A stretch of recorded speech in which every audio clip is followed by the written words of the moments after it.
ওগো আমার কলিজার ভাইয়েরা, একটা ঘটনা আপনাদের বলি। মাদ্রাসার আয়োজনে মাহফিল, অনেকে আছে মাদ্রাসার বিপক্ষে যায়। আল্লাহর নবী মেরাজে গেলেন, যে দেখেন দুইজন ব্যক্তি, একজন জাহান্নামে হাসছে আর একজন জান্নাতে কাঁদছে। কি করছে? আল্লাহর নবী ফেরেশতা জিবরাইল আলাইহিস সালামকে বললেন, ওগো ফেরেশতা জিবরাইল, ওই ব্যক্তি জাহান্নামে থেকেও কেন হাসে আর এই ব্যক্তি জান্নাতে থেকেও কেন কান্না করে?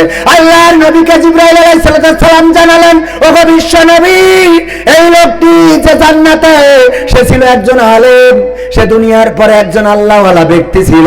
আর যে জাহান্নামে, ওই ব্যক্তিটি দুনিয়ার পরে ছিল চোর। কি ছিল? জোরে বলেন, কি ছিল? চোর। চোর কেন জাহান্নামে হাসে? আল্লাহর নবীকে জানালেন ফেরেশতা জিবরাইল, ওগো নবী, ওগো বিশ্ব নবী, এই চোর লোকটি তার সন্তানকে আলেমের কাছে দিয়েছিল, আলেম বানানোর জন্য, আল্লাহওয়ালা বানানোর জন্য। তার কাছে দিয়েছিল নবীওয়ালা বানানোর জন্য, তার কাছে দিয়েছিল ইসলামওয়ালা বানানোর জন্য।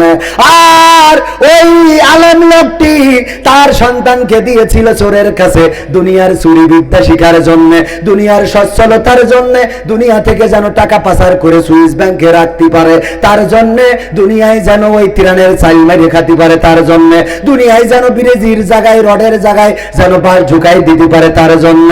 এই জন্য ওই আলেম চোর বানাইয়েছিল ছেলেকে, আর এই চোর আলেম বানিয়েছিল তার ছেলেকে। দুইজনই মারা গেছে, দুইজনেরই সন্তান।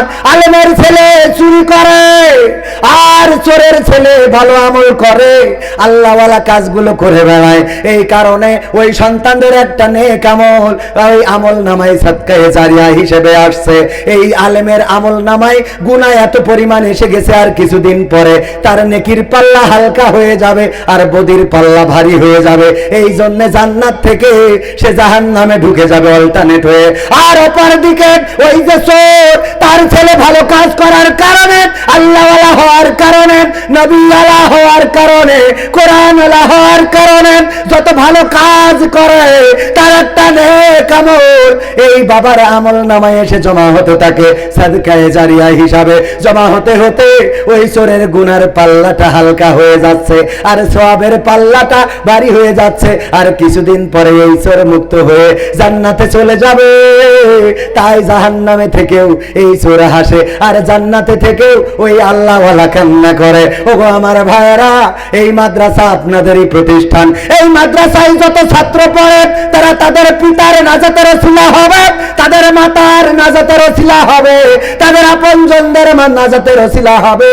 এমনকি এই মাদ্রাসার সাথে যাদের সম্পর্ক আছে, এই মাদ্রাসায় যারা দান করেছে, এই মাদ্রাসায় যারা শক্তি দিয়ে, সামর্থ্য দিয়ে, সহযোগিতা দিয়ে, পরামর্শ দিয়ে এই মাদ্রাসার কল্যাণে কাজ করেছে, এই আলেমগুলো যখন দুনিয়ায় আল্লাহওয়ালা কাজ করতে থাকবে, দুনিয়ায় যত কোরআনের খেদমত করবে, নবীওয়ালা কাজ করবে, ওদের আমলের সওয়াব, ওরা সওয়াব করার কারণে একটা অংশ কবরে থেকে যারা সহযোগিতা করেছে তারাও পেতে থাকবে। যদি কেউ জাহান্নামীও হয়ে যায় এই মাদ্রাসার কারণে, অত্র অঞ্চলের মানুষ অনেকেই জান্নাতি হয়ে যাবে। বলেন সুবহানাল্লাহ। কোরআন পড়তে ভালো লাগে, কোরআন শুনতে ভালো লাগে, কোরআন জানতে ভালো লাগে, কোরআন মানতে ভালো লাগে না। নামাজেতে পড়লে কোরআন মনটা শীতল হয়, কারির তেলাওয়াত শুনিলে প্রাণ জুড়িয়ে যায়। সেই কোরআনের ব্যাখ্যা দিলে কলিজাতে আগুন জ্বলে, সেই কোরআনের ব্যাখ্যা দিলে অন্তরেতে আগুন জ্বলে।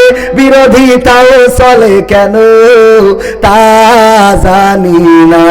কোরআন পড়তে ভালো লাগে, কোরআন শুনতে ভালো লাগে, কোরআন জানতে ভালো লাগে, কোরআন মানতে ভালো লাগে না।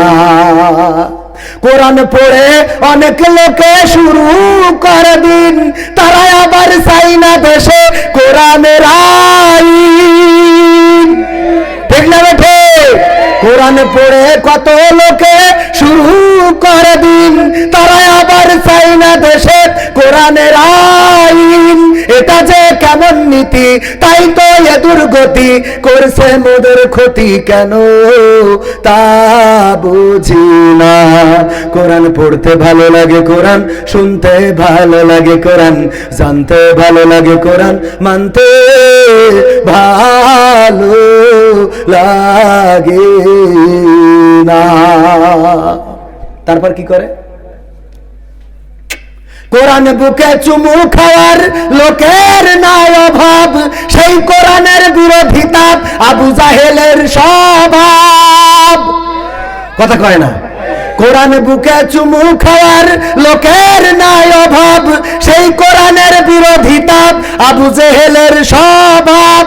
মানবা সুবিধা মতো তাই এই বুকে ক্ষত, দেখলে এমন কিছু সইতে পারি না। কোরআন পড়তে ভালো লাগে, কোরআন শুনতে ভালো লাগে, কোরআন জানতে ভালো লাগে, কোরআন মানতে ভালো লাগে। আপনারা কোন জোরে